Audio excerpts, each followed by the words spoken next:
Jamsetji tata একবার Watson হোটেলে, যা শুধুমাত্র ইউরোপীয়দের জন্য প্রবেশের চেষ্টা করেন, কিন্তু জাতিগত ভেদাভেদের কারণে ওনাকে প্রত্যাখ্যান করা হয়।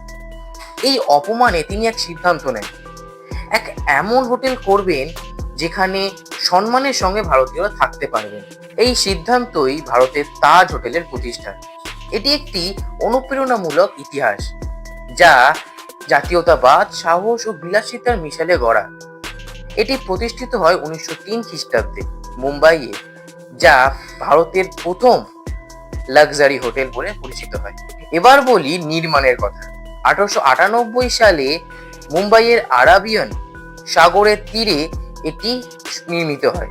টানা 4 বছর কাজ চলে এবং স্থপতি জর্জ উইটেট ডিজাইন দেন মোগল স্থাপত্যের অনুপ্রেরণায়।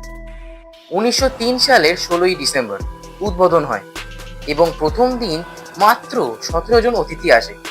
তখন ঘর ভাড়া ছিল 10 থেকে 13 টাকা এবং এটি ভারতের প্রথম হোটেল যেখানে বিদ্যুৎ, লিফট এবং 24 ঘন্টা রেস্তোরাঁর সুবিধা ছিল। প্রথম হোটেলটি খালি খালি থাকলেও জামশেদজির দূরদর্শিতায় এটিকে জনপ্রিয় করে তোলে। তিনি স্টাফ হিসেবে ইউরোপীয়দের নিয়োগ করেন এবং যা তৎকালীন সময়ে অভূতপূর্ব ছিল। দ্বিতীয় বিশ্বযুদ্ধে এটি হাসপাতালে পরিণত হয় এবং স্বাধীনতার সাক্ষী হয়। আবার 2008-এর মুম্বাই হামলায় এটি ক্ষতিগ্রস্ত হয়। আজ তাজ গ্রুপের 100-রও বেশি হোটেল রয়েছে, কিন্তু মুম্বাইয়ের তাজমহল প্যালেস এর প্রতীক। এই কাহিনী স্বদেশী উদ্যোগের প্রতীক।